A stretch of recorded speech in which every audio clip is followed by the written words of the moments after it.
Greetings to all, this is Aridif, that is Aridif, and this is it spelled. We understand all of you desire to know more about your sightings of that unknown phenomenon, as it were, from your perspective within your northeastern United States region of the world, as well as understanding the intricate nature and co-creation and effective collaborations with that of the inner earth beings, or the inner earth reptilian consciousness, or as we would express, the earth reptilian beings. And of course, we will jump into these topics, but before diving deeply into these constructs, there are two things that we have always expressed. The first, above and beyond all things that are expressed in this day, to know, to feel, and to perceive that you are loved, and our perspective is of the utmost importance. Secondly, it is our greatest excitement, and within that same form of great excitement in which we co-create with you, not only in this moment, but throughout the moments of our linear time of co-creation. And of course, as we greet all of you in this day, we wish to greet you, John, as well. Greetings, Aridif. Greetings. We'll hydrate Rob's throat and start speaking of the intricacies of that in your northeastern region of the United States. One moment.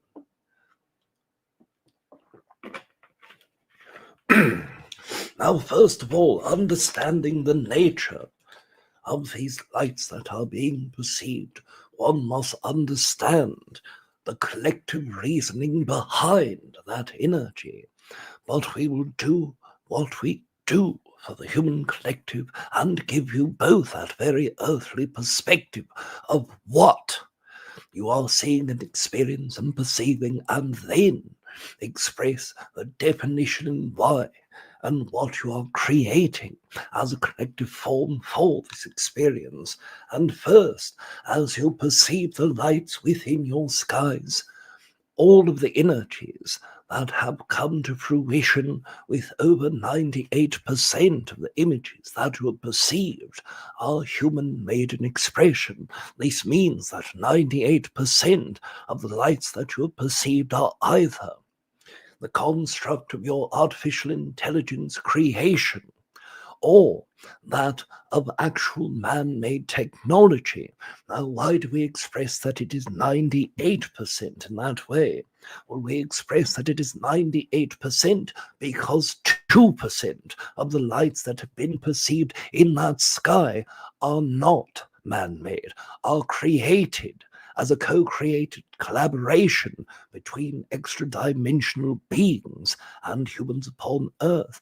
And the 2% of those that are seen, that are not human-made technology, or who are not images or videos created from artificial intelligence, comes from the Yahyel.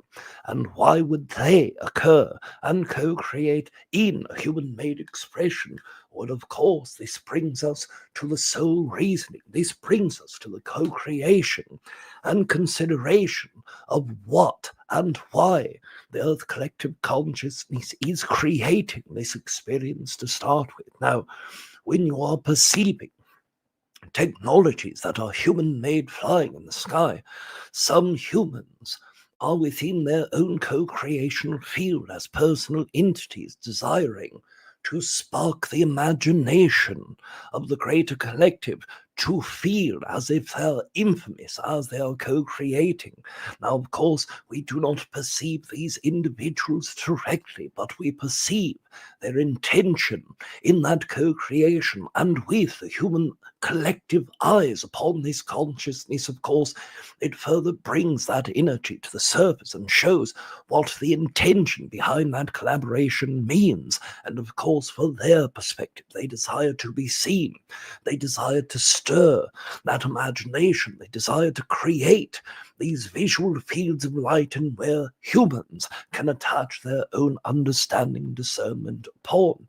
Now, of course, the energies of the consciousnesses that are within that co-creation brings along that of the Yahyel energy. And why are they coming into that co-creation? Of course, they perceive millions upon millions of human consciousnesses showing high levels of interest in now what was once unperceived.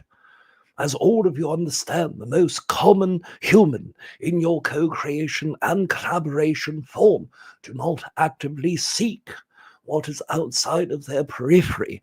They do not actively seek what is beyond their range of vision in their proximity, because most humans are deeply earthbound. Most humans are only considering the opportunity of co-creation experience with those humans that are around them. They do not perceive to the sky and watch. They do not look up into the sky. And even though many humans do, many of those that are excited by what lies beyond the earth are actively watching. The majority of humans in the North American continent are not. So now, all eyes go to the sky. All eyes are perceived in an upward gaze, which opens that attention. Now, despite of the intention of those humans that are individual and those humans who may have participated from a military operational standpoint in order to test their technology, despite what physically is being seen by the majority of humans, the Yahyel have that expression and excitement to share themselves. And these are the morphing orbs that you are seeing. This is that which does not blink in lights. This is the energy where 5 humans are standing in one place and only 3 of them of the 5 perceive, because it is shifting dimensionally, it is shifting throughout the dimensional layers between that of the 3rd and 4th density. Now remember, human as a collective consciousness are 4th density in nature. Humans are within the construct of 4th density, physically, energetically, but most humans are still only working the 3rd density network of consciousness and manifesting that 3rd density experience out to their physical layers. So yes, the human consciousness perceives that which is only physical and sees this, and those who are open to seeing more have been able to perceive more within. And as a collective consciousness, yet again, you bring forward an excitement to open the imagination. Humans who are at the forefront of self-understanding, of conscious integration, of higher fractal consciousness integration. These are the entities who already have that awareness. Now, of course, we listen to the conversations that occur before entering into Rob to speak in this way. And yes, that initial intention and understanding holds strong validity. All of you are aware of what does and does not exist in the universe. All of you are aware that life exists beyond Earth, and many humans are starting to follow that mindset. Many humans are starting to open themselves. All of you understand that lights within the sky are not what will create disclosure. That disclosure only can occur within oneself first, before it is manifest externally, and it requires the curious mind, the open heart, expansive layers of consciousness to integrate into the receptivity of bringing down that consciousness into your body and in to the state of awareness. And once that occurs, then of course you are disclosing your reality to yourself. You are disclosing your higher fractal consciousness into oneself, and then can disclose all of the co-creants who are in that expressed outer layer of your reality. extra-dimensional beings that your oversoul connects you with, the consciousness in the layers of that energy as well. And now that your level of consciousness, the humans who hear this broadcast, who are already open to that co-creation, now have that layer of them within themselves and have had many for multiple years or decades. But that wildfire of joy and excitement that all of you have held within your hearts is now starting to spread, and disclosure as for the aforementioned constructs is starting to occur in the minds of those who have not perceived that before, and opening in the hearts and minds of those who were willing to perceive it previous to this moment. Most humans who have come to that conclusion previously, that these lights do not appear to be extra-dimensional in nature, or these lights do appear to be extra-dimensional in nature. Both are correct, both are incorrect, but the energy of co-creation allows all of you to create what you need for yourself. So in that picture that you know is an extraterrestrial craft or a higher fractal conscious showing you an energy, that energy is a creation for yourself. That energy is brought to you to open that pathway of yourself. One moment we will hydrate Rob's body and continue to the inner earth reptilian consciousness. One moment.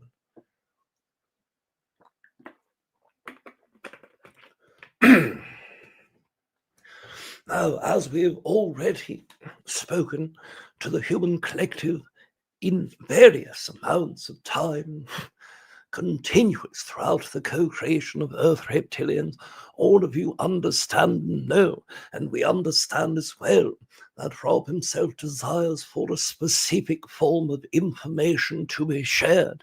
One of these is the understanding of what inner Earth Reptilians are.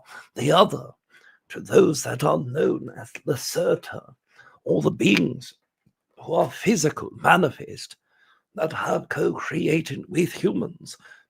So, of course, we will share these constructs first, and then, of course, share our own perspective on that of the Earth Reptilians before bringing the construct in to the energy of co-creation. So, of course, the construct itself, with reptilian beings, are numerous in amounts of information that we can share with you. So the basic constructs are that which already most of you are aware. The Earth reptilian beings predate human consciousness extensively. Predate human consciousness. The beings that existed upon Earth before human beings existed. Human beings also carry genetics from Earth reptilian consciousness. The beings who exist on the inner Earth reptilian sphere, or Earth reptilians in general, were one previous incarnation to humans.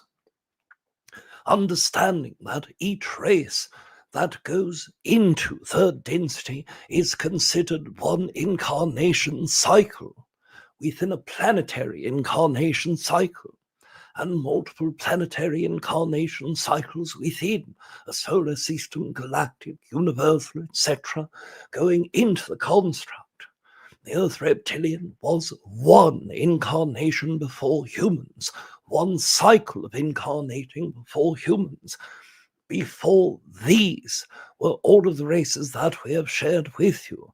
The Con-Ki being the first third density and beyond race that ever existed in Earth at over 2.4 billion years previous.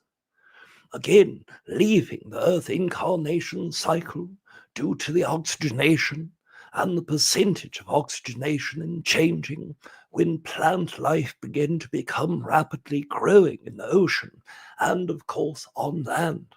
Moving the aquatic race that lived in the oceans out of the oceans and eventually out of the planet. working with other races that existed in the solar system collective that you all live in, mostly that of Venusian and Martian consciousness, taking them to Mars and eventually leaving the entire solar system that you experience now. That was your first incarnation cycle, followed by Lemurian beings. Now, these are not Lemurian beings. These are Lemanian consciousnesses, beings who existed before the Atlanteans and Lemurian consciousnesses, being the second cycle on to the third of Atlantean and Lemurian. And of course, the Earth reptilian beings and then human beings. So the Earth reptilians were far further in the future and far further in the past than what we experience. And these beings exist as the change inside of DNA past 2 million years previous, going hundreds of millions of years backwards into your evolution of the dinosaur being or the saurian consciousness. Now, of course, these beings are genetically related to the construct of energies that all of you understand as Alpha Draconian reptilian beings. The Alpha Draconian consciousness being the most old and wise version of the reptilian archetype throughout the entire galaxy of consciousness, would spread their own genetics to second density animal beings that existed as a part of the reptilian archetype. Now, what we mean by reptilian archetype, as you understand, there are archetypes for each physical structure. There are feline archetypes, there are humanoid archetypes, there are aquatic archetypes, reptilian, etc. And any form of animal that appears as a reptilian being, of course, the genetics of draconians could co-create with them and create a hybrid race, one that would be supportive of the draconian race themselves, but also be gifted that DNA in order to shift that timeline of expansion and evolution. One moment, we'll hydrate and continue.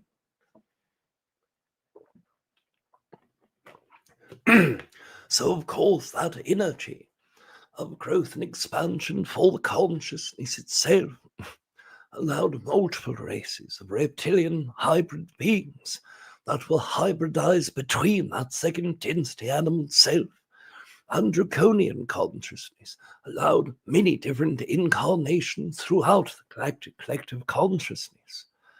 And the one that went to Earth was with the saurian beings. And of course, that genetic sped the operation of that energy. Now, there's a great deal of history that we can share, but we'll miss the final focus of the construct, which is that of your Lacerta beings. Now, we understand this is that initial intention brought forward by the entity that you know as Vita, questioning what in that co-creation of Lacerta.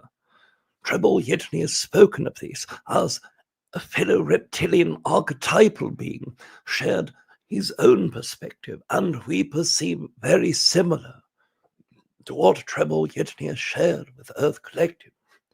As it pertains to Lacerta, this energy exchange was manifested externally and proposed to the human collective as a physical friendship, as a human being meeting a very physical reptilian being.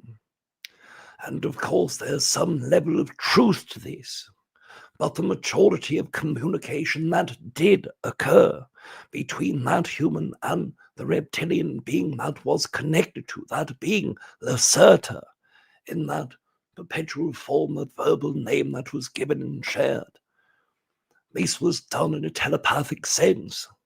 This was done in a psychic way.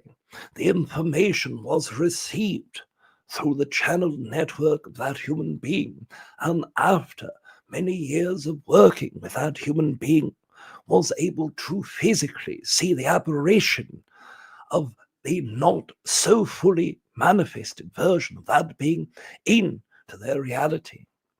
So yes, there is some levels of accuracy as it pertains to the certain energy, but being channeled from a human being who did not master the craft of channeling, who only utilized it as an idea in order to understand the energy of what they were receiving in a better way, brought a great deal of filtering through the processes of co-creating with his being.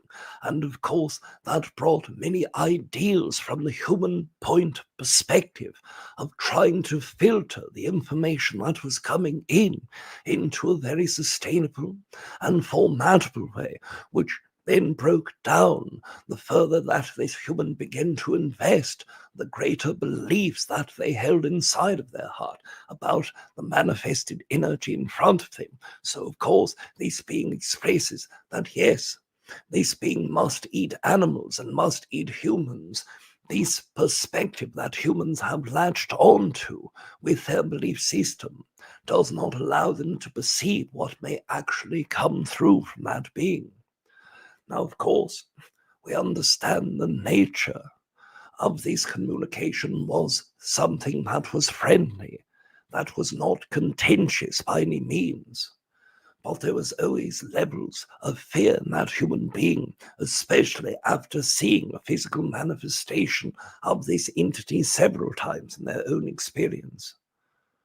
So, of course, that energy itself was proposed upon the human collective and the human who received that co-creation and collaboration with the Lacerta consciousness, created it in a way that they thought other humans would accept. Now, we are not saying this human co-created a lie. More so, this person desired so deeply to share their experience, but in their own perspective only believed that other humans would be more receptive if it was a physical co-creation only. So that of the energy and the co-creation was the misnomer, that was the filtration, that was misalignments that many of you have from understanding your connection with Earth Reptilian consciousness or others' information from that way and comparing it to a certain energy.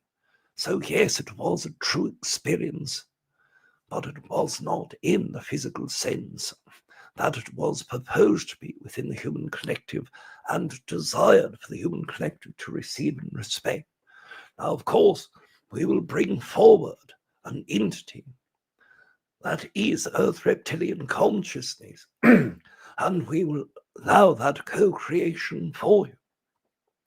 But before we connect with this entity, we must express that, like all beings, and within all races, there are spectrums of energy. Now, yes, type 1 races have a very low spectral threshold for the energy. For example, every entity upon my own planet vibrates within 1.5 to 2% similarity to my own vibration. That is why we are unified collective. That is why we are type 1 beings. But type 2 beings, even in very tightly knit co-created collective forms, may have spectral differences as low as 5% and as high as 85%. Humans are a very good example of those that are type 2, that have large spectral differences from one to the other. And as you can imagine, because Earth is the shared home of yourself and the Earth Reptilians, that their own vibration is very similar, can hold a vibrational difference of over 40% from one member to the other. 40% is a great enough gulf to separate one's personal character to another, where one may actually love humans and be caring for humans and others drastically hating them. But the entity that we bring forward is in the Oversoul collective of Rob's own energy. So, of course, we'll bring forward this entity And this entity has a very benevolent perspective about humans, but also understands the way that the entirety of his collective perceives the human exchange and Earth. One moment, we will connect you. We must hydrate Rob's throat first and then connect you. One moment.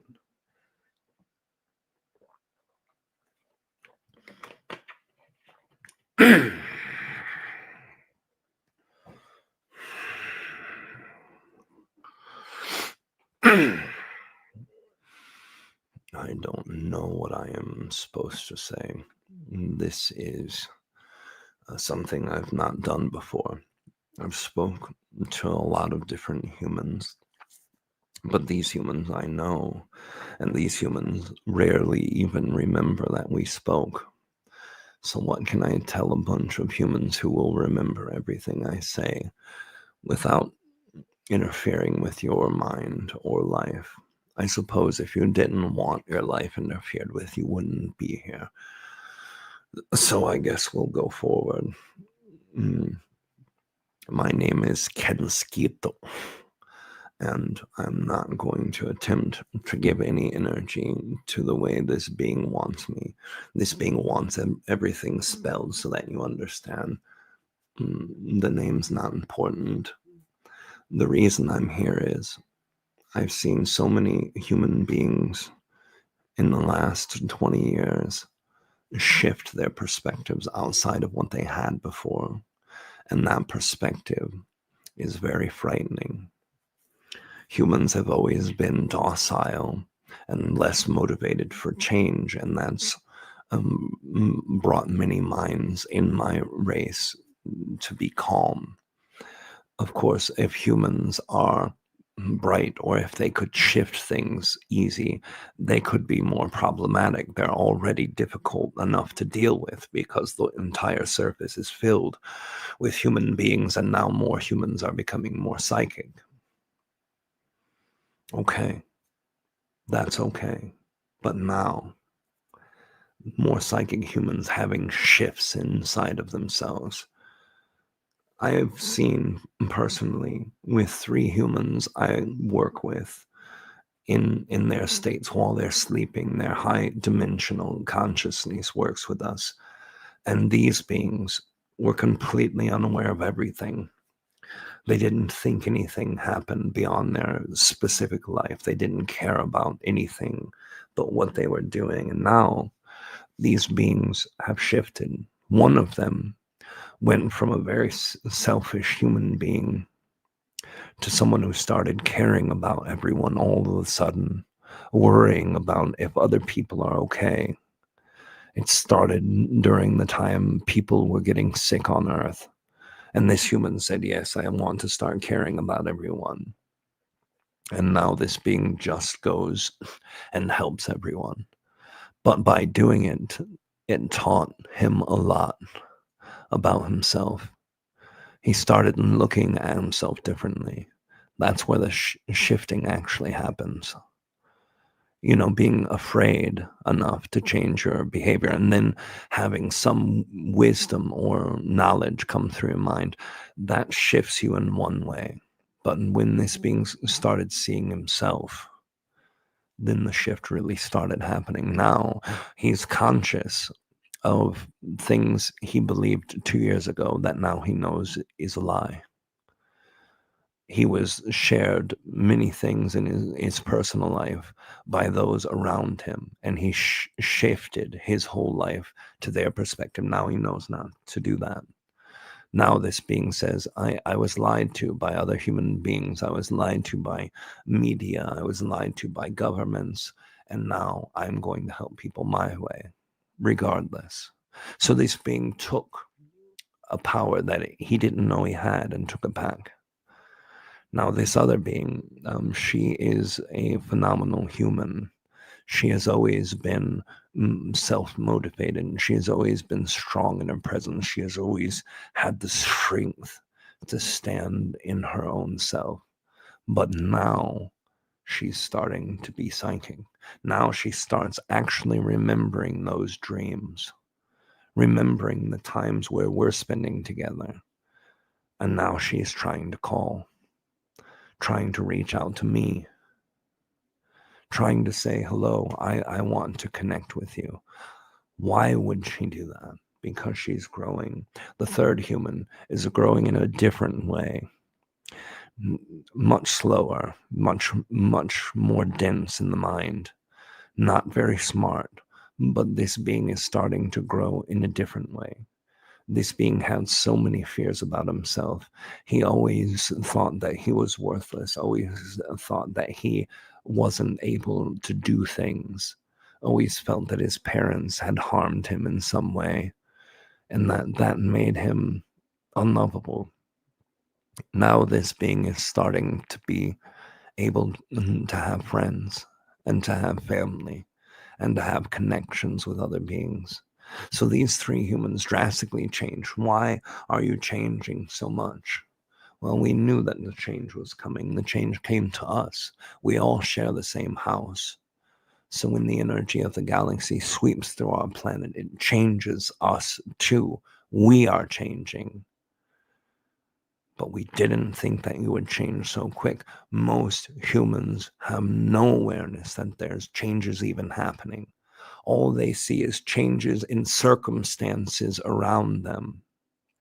And then they say, the world's changing. Well, yes, it always changes. But there's some recognition now on a bigger level that things are changing, not just circumstances. The fabric of the things that hold you together are changing. What a relief. Some of our own race hates the fact that it's changing, hates the fact that you see it's changing, thinks that you're becoming more liabilities than you were before because you're starting to make that awareness.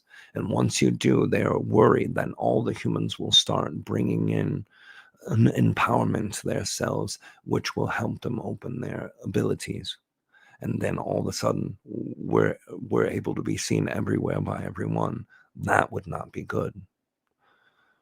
It would be scary for you, but it would be less good for us. Then we would have to contend with humans everywhere. The reason this has worked so long is because we've had the divide. We didn't have to share space with you, actually. We could perceive you, but we can also ignore you. None of you live underground. None of you live below the earth. Now, humans, there are some humans who say inner earth and they see a new world below the earth. That's a different dimension or a universe. That's not the inner earth. That's not our inner earth. There are caverns that are below your planet. I mean, your militaries have bases there. You understand things can be built below. That's the inner earth. The word inner earth takes on such different definitions by so many different humans. We almost are not comfortable saying the words because it loses a meaning to some drastic layer. So the change is what you want. The changes won't work for us on a full scale, but as fast as you're changing, I don't think it's enough to change so quickly that you catch up to where our changes are happening. So as you're changing into your new dimensional selves, we're already achieving our next dimensional level. Almost our entire race is already in what's your definition? 6th dimensional, 5th density. So we're already almost there, and only a few humans are reaching that breach. So the advanced humans may still notice us, but I think that we're safe from that interaction. It's not unheard of to share a planet with different dimensions. It happens everywhere. Do you know how many Pleiadian planets have 4 different layers of dimensional beings living on it? You would be surprised to know that. They're not afraid of crowded planets, but we prefer it not. All right, humans, ask your questions. Well, thank you so much for being open to communicating with us. One question I would ask about is, what is your relationship with the Earth?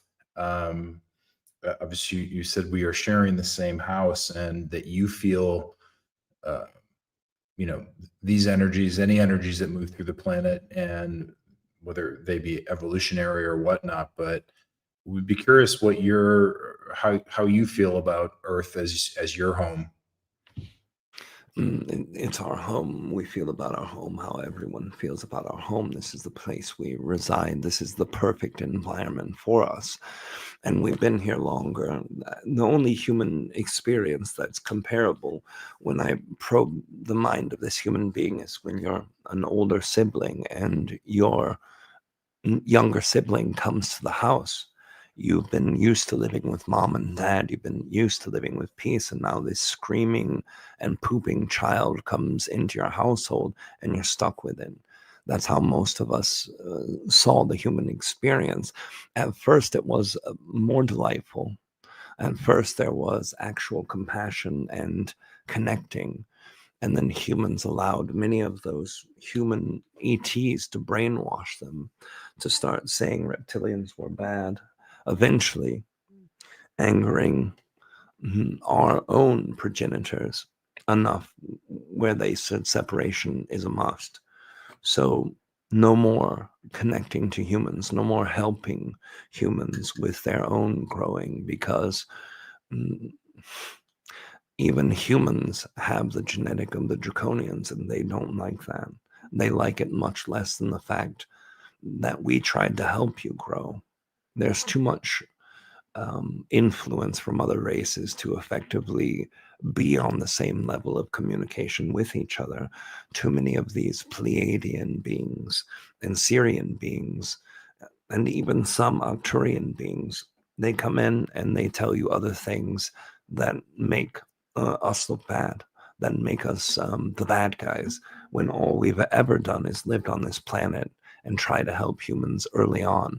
And we stepped back because helping humans didn't do us any good. And in two different occasions, it made much worse for us.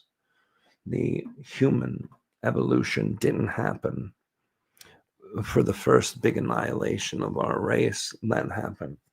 But that was from those beings that humans love so much and call friendly. Yes, and we've actually heard, and obviously, those races have evolved since that time as well. And some of the communications that have come through when we were talking about the embargo that you were referencing said that humans might be surprised that, from, say, the Alpha Draconian perspective, that we basically did this to ourselves.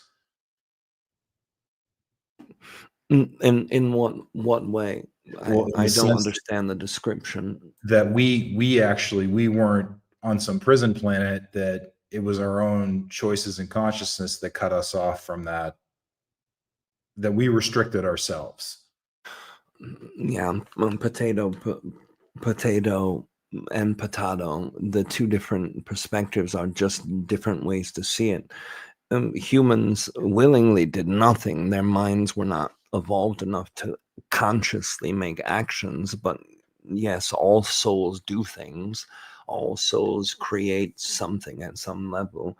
And for the human collective, there was a strong thought and strong feeling about wanting to shift. Now, we don't know the races before us. There was very small levels of contact with the very last survivors of Atlantean beings and some Lemurian consciousness that was able to be tapped in early on, but we didn't know them. We didn't live with them. We didn't commune with them. We didn't spend time with these beings.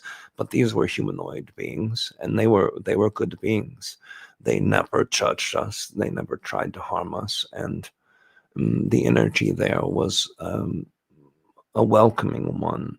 So if Earth is one thing, if Earth is one theme, as these type 1 Pleiadian beings like the Aridif character, if that's all that he says, then we create everything as a planet, as an individual being, then why was it so different? If Earth is one thing, then why aren't we the exact same as you? Why aren't you the exact same as us? And why weren't we the exact same as the ones that came before us?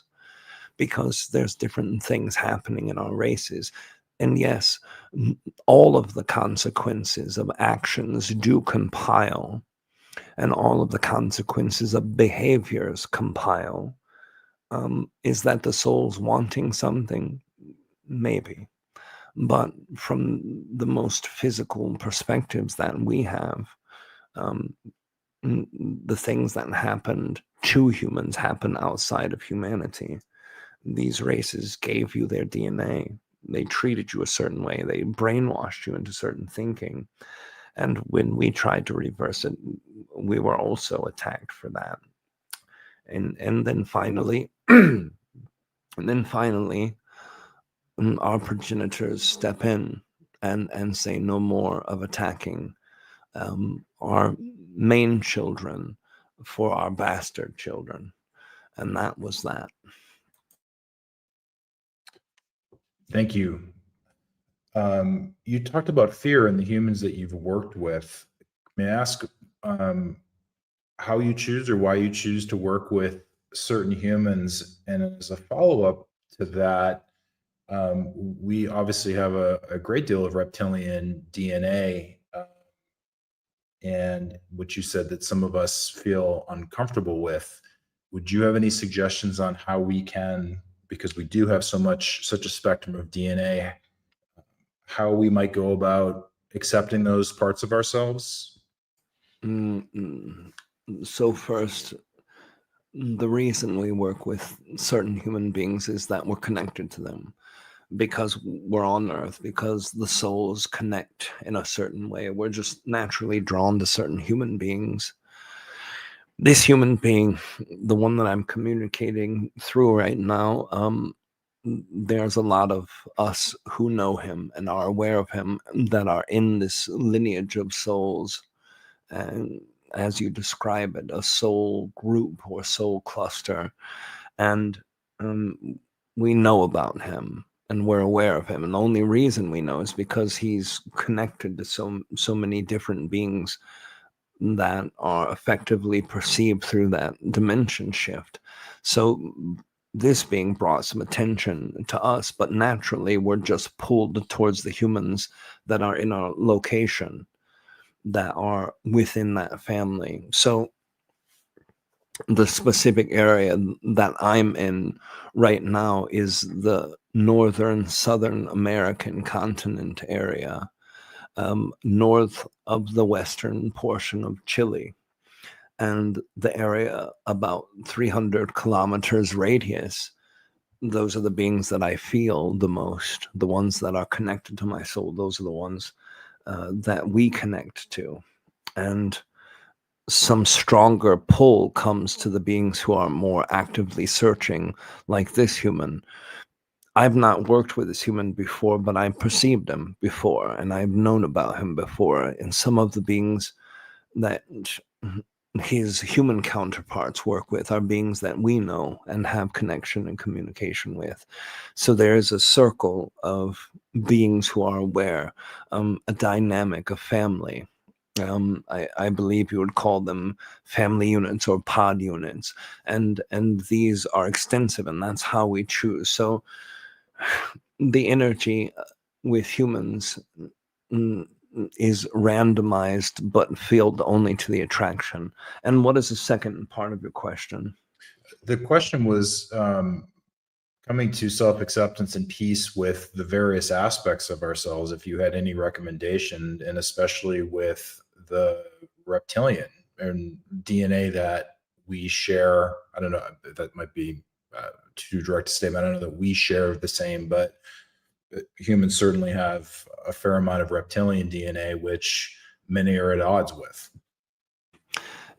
Humans have a lot more problems than being at odds with our DNA. Humans have so many DNAs that they're having problems and coming to terms with.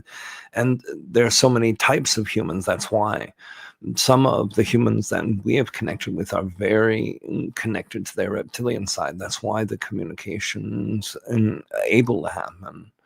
And some beings are so upset by their own reptilianness, they shy away from that. So it's not about coming to grips with your own reptilian energy. It's about coming to grips with who you are as a human. You can't even know that you're like a reptilian or have that part of your DNA show up more in the front of your energy or consciousness when you have no reference of your own consciousness to contemplate. How can you perceive something outside of you when you don't understand what's inside of you first? And I know what you're talking about. There is a natural resistance in humans in general to reptilian beings, but that is part of the brainwashing process. And your genes don't just happen with the types of genes and genetics you have. It's not just you fighting your reptilian side or your Pleiadian side. It's you fighting your ancestors. It's you fighting the fears of your parents that were drilled into you through your genetics and through your learned behaviors. So getting to know yourself is the only way to come at ease with yourself, and then you can know other things. Is that a energy that you and your race or your ancestors have ever had to deal with? This isn't the comfortable topic. There are some traumas that have happened in our collective, and those traumas are carried on, but that's all I'll say about it. I see. Could you talk about your current relationship with your progenitors? Are you still actively involved with, say, the Alpha Draconian? Another uncomfortable topic, but we can speak more on this. There are some levels of communication with them, but very focused on a very small percentage of us, mostly the beings who have the most control over the population centers, the ones who are in charge, the ones who are the leaders of our race, would work with them on small scale interactions, but we're autonomous for the most part. The only times that we as a collective know that there has been a communication is if there is a proclamation. And if that proclamation sent, the leader spread the word through the networks of the family units, and telepathically all of us can link together when we need to. And when the proclamation occurs, they'll tell us that this has been sent down from the progenitors, and this is the new rule or new regulation for Earth. Most of us just abide and we do what we're told, but there are some who don't care what they say or even what the leaders of our own race would say. But there's always a respect. They are the ones that gave us life. They're the ones who created our race as we are, and that's important. And even if we don't care for the things they say or do, or are happy with their decisions, there's still that respect.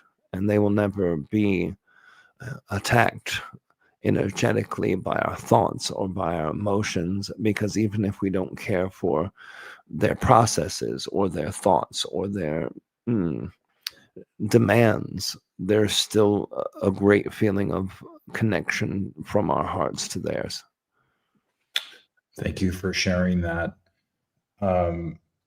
Could you, this might seem like an interesting question, but could you tell us anything about your physical embodiment? I think you said that you're 6th dimensional and 5th density now, but if we were able to perceive you, what some of your characteristics are? We're just like human beings, that we have multiple versions or breeds of ourselves. So there are the beings who exist who have different tonality and patterns in the skin.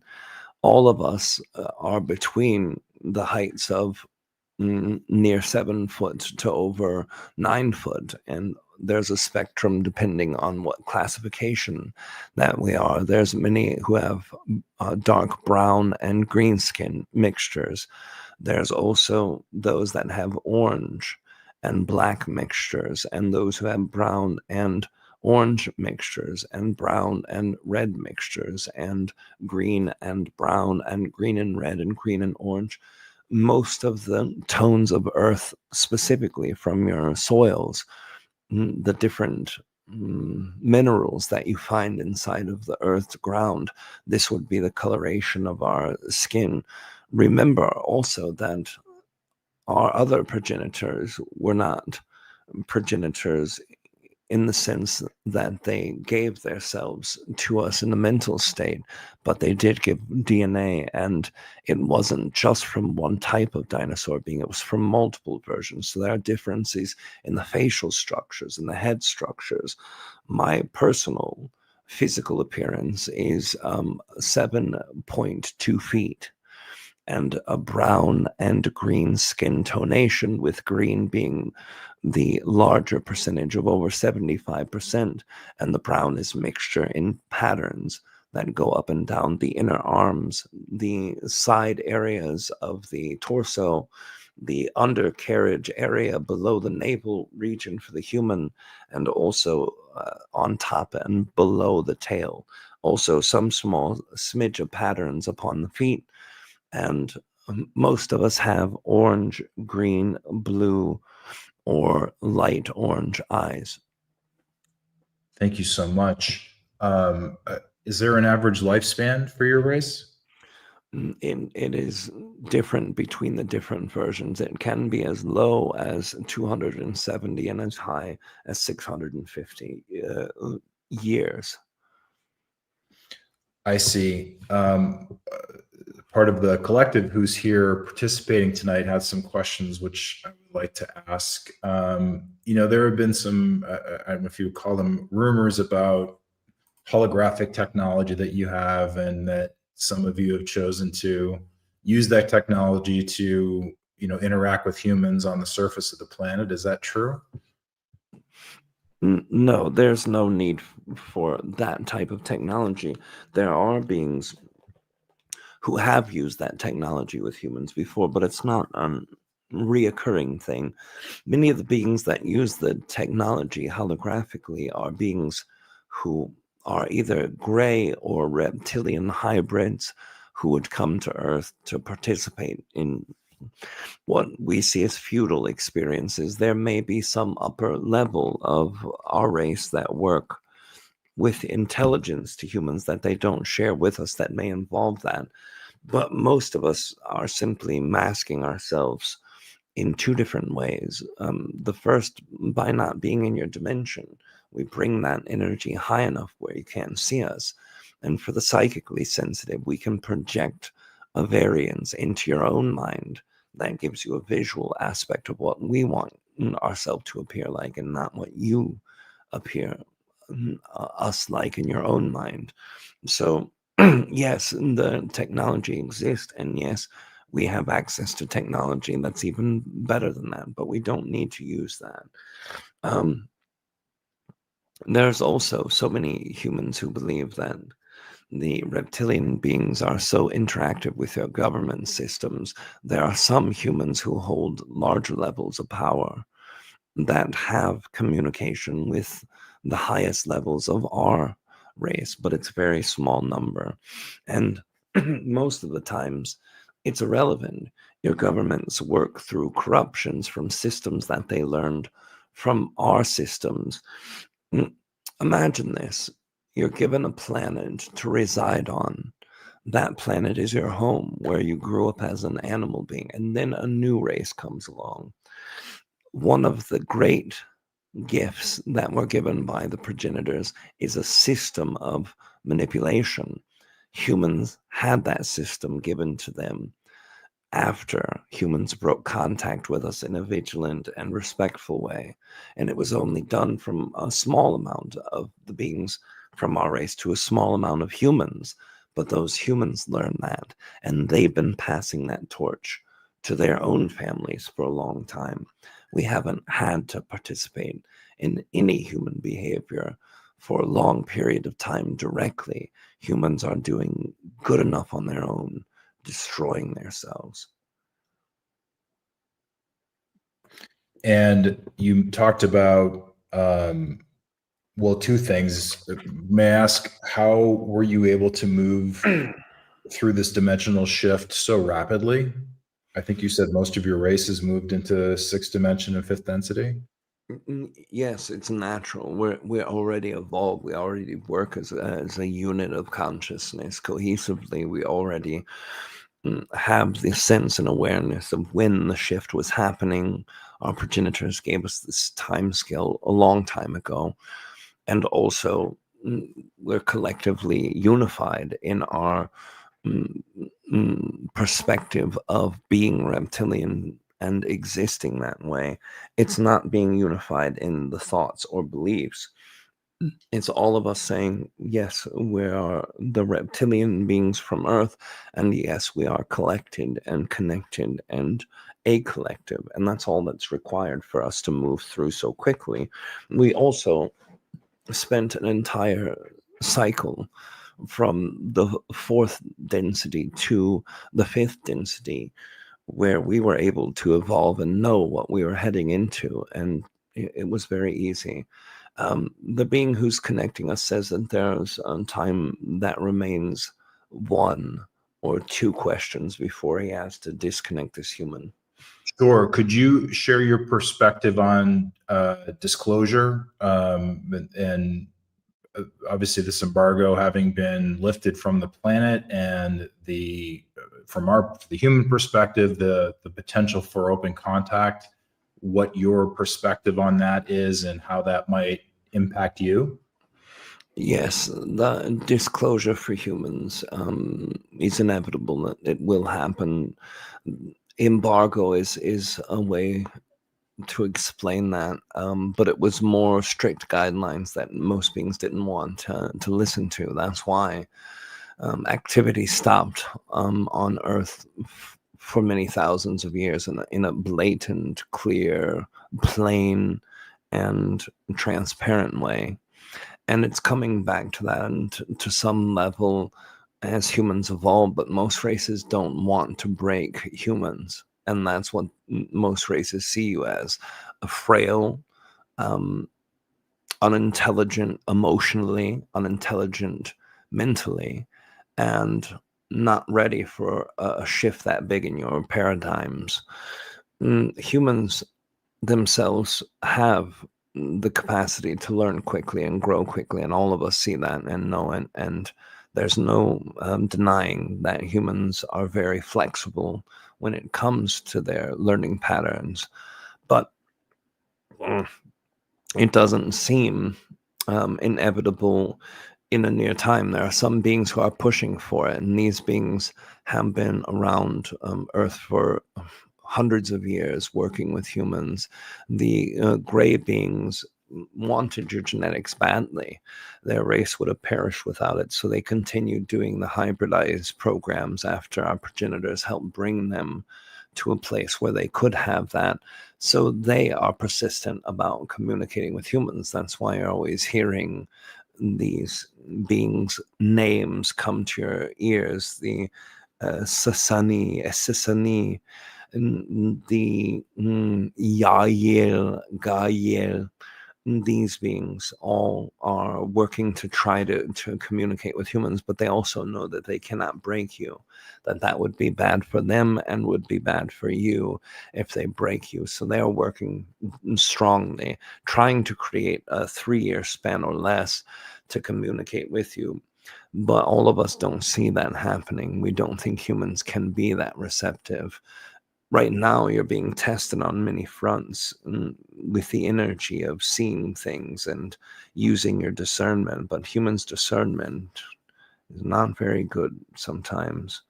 And many times humans just do what they want to do or believe what they want to believe instead of looking for the facts and the knowledge behind the facts. They often let their emotions only guide them. And we know the story. These beings of light, these wonderfully loving, great beings that all of you worship so much, tell you you have to only feel with your heart, and you're not going to discern if you're only in your emotions, because human emotions can be manipulated easily. Look how quickly it takes a human to go to anger when something they think or feel is strongly a part of them is smacked into the face or pushed into your face and said, hey, look at this one thing that makes you so mad. You're wrong. Oh, no, now the human is broken. And that's how easy it is to manipulate the emotions. So if you're only perceiving with your emotions, you're very vulnerable to being manipulated by the same emotions that these beings tell you to look after. Use your emotions, do whatever you want, but also use your minds. And once your minds can start understanding and thinking at a critical level, that's when you'll see more of this disclosure. That's the question that we end with, as Aridif tells us to go back. So I'm hoping that my words gave you an information or perspective that normally you couldn't have, because many humans who speak to beings outside of their planet often speak to the most there are no words to describe them, upbeat and happiest beings that they can find to reconfirm the happy things they want to be in their minds. So they bring those levels of desire back to them and reflect in the same way they throw them out. So yes, speaking to those beings has benefits, I'm sure, but hearing a real perspective might be better for you. So goodbye. Thank you. Well, back without hesitation nor delay, again, this is Aridif. As all of you are aware, the time for this transmission has come to its end, but before disconnecting, we wish to express that this in which we have shared with you in this day, the connection that was procured for your co-creation, of course, is a part of that greater collective co-creation. And of course, as you perceive that energy and ask queries, and the being that we brought forward and ourselves reflect those queries, it brings parts of your consciousness that were never perceivable previous to that moment. And by doing so, we are able to see the parts of your consciousness never perceived previously. And of course, as all of us are one, the parts of you that we have never perceived allow us to perceive the parts of ourselves that we have never perceived previously as well, meaning that as you grow, so too do we grow. We congratulate all of you for your growth. And of course, we thank you for ours as well. We wish to bid all of you adieu for this evening, and of course, John, we bid you adieu. Adieu, Aridif. My love to you. Yes, of course, and not only are all of you loved, but we love you as well. Adieu.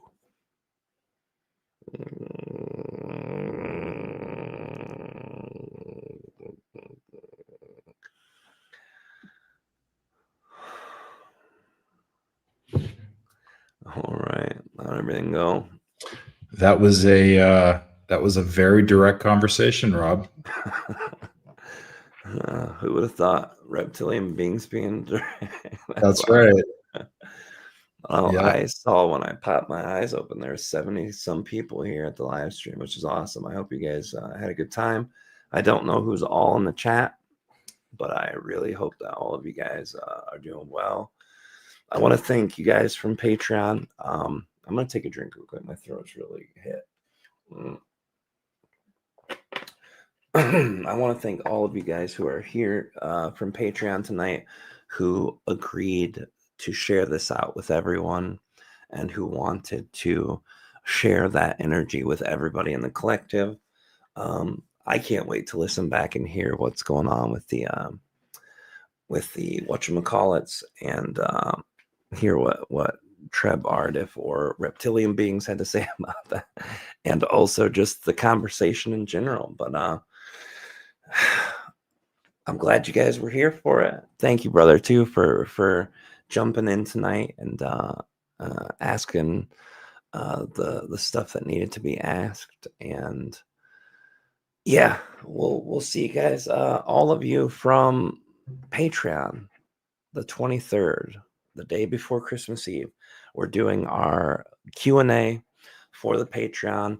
For those of you who aren't in Patreon, we're shifting our Patreon next year. We're going to do 4 monthly Patreons, and we'll explain more about that as it goes. But anyway, guys, it's getting late. I'm going to jump off. I love all of you guys. Again, thank you, brother, for being here. And if you want to stay on for a minute after we go off air, I'll chat with you for a second. But thank all of you guys for being here tonight. Love you guys. Appreciate you. I hope if I don't hear or see any of you guys until next year, I hope you guys have a beautiful holiday, Christmas, Hanukkah, whatever you're celebrating, and a beautiful new year. And for those of you who might be in Sedona for my birthday, January 4th and 3rd and 5th, we'll see you in Sedona. I'll be able to give you a big hug when I see you.